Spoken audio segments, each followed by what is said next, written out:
Tranexamic acid is used for melasma because it helps reduce melanin production and has anti-inflammatory properties. Welcome to Al Jazari. يا كاركن يا لبواري بزشكيا كارناك ريكويل تشنا انتربشنا كان تشنا يعني همو كاركترستيكاني هاي كواليتي بأرض بيني شانيا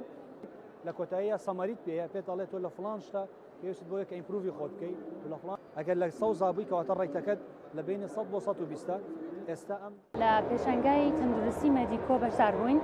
بهناني امري ابيليوم كامريكا خاصه زوري لسرا وهروها سيستمكي جواز لا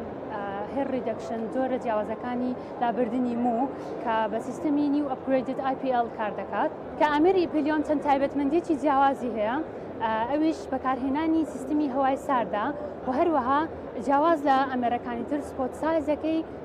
ڕیکتانگوڵەرە واتە لاکێشەیە کەوا دەکات فولبەدی بە کاتێکی زۆر کەم تەواو بێت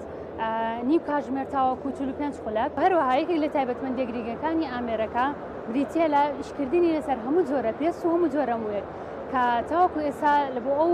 سەردانیکەرانەی کە هاتوون بۆ پێشانگای میدیکۆ بەکارمان هێناوە و فیدباکێکی زۆر باشی لەسەرە بەوەی کە داونتایمی سفرە. گەرەمە یەکەمین و گەورەترین پێشانگای نێودەوڵەتی تەندروستیە لەسەر ئاستی عێراق و هەرێمی کوردستانیش. گەر ئەم پێشانگای هەروەکو من عەرزم کردن لەژێر ناوی میدیکۆیە بە بەشداری زیاتر لە 150 کۆمپانیای ناوخۆ نێودەوڵەتی لە شاری هەولێری خۆشەویست بەڕێوەزێت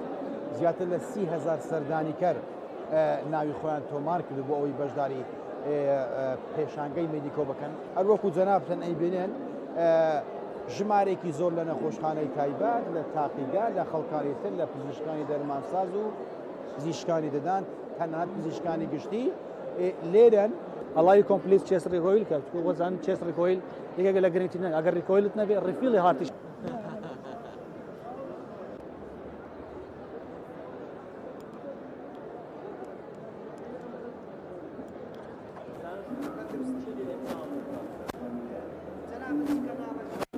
ماشي هذا اللي قاعد فرزامه